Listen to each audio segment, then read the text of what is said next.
As far as the chaos we find ourselves in these days, it's difficult to say which side pulled the trigger first. Erusia deployed an automatic intercept system with drones.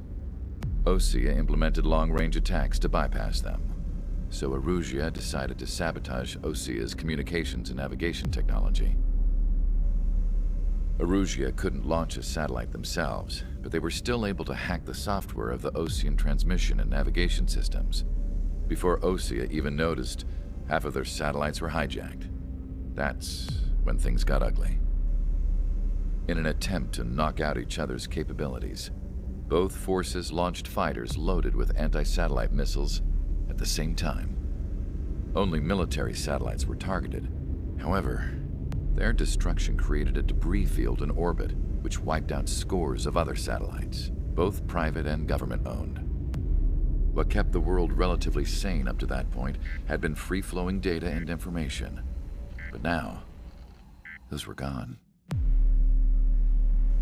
All that remained was chaos and confusion. Government and civilian broadcasts and transmissions were cut off. The flow of information had ceased. Forces on both sides of the conflict now found themselves unable to communicate with their superiors. Many of the smaller countries annexed by Erusia and yearning for their independence seized the opportunity and started their own uprisings. As for why some of Osea's military decided to break off from the main force and continue on their own, I have no idea. Perhaps there was some sort of dispute over the chain of command. The continent that had once seen wars that were only fought between Osea and Erusia was now full of numerous conflicts between rival leaders vying for power. Insurgencies were everywhere. I even heard a rumor that a group of Osean convicts had rebelled. Rumors. It never ceased to amaze me that even at a crazy time like this, something as trivial as a rumor could find its way here. Communications from corporate were cut off. Apparently, the entire computer network was down. It was a wise decision to make our drones autonomous with AI instead of being radio-controlled. Wise and forward-thinking. Even with their GPS offline, they can still use their sensors to navigate as long as they're working properly. I'm sure the drones are still working perfectly, following their mission orders to the letter. I wish I could upload Mihai's new data to them.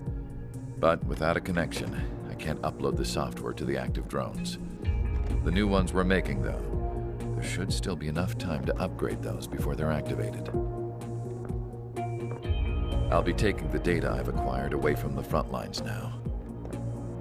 Oh, and I'll be taking the girls, too. I told my assistant Masa it was time to get Mihai's granddaughters ready to leave here.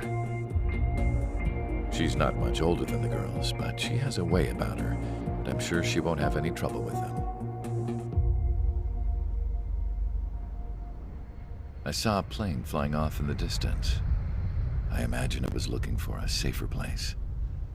The plane had a rose emblem on it.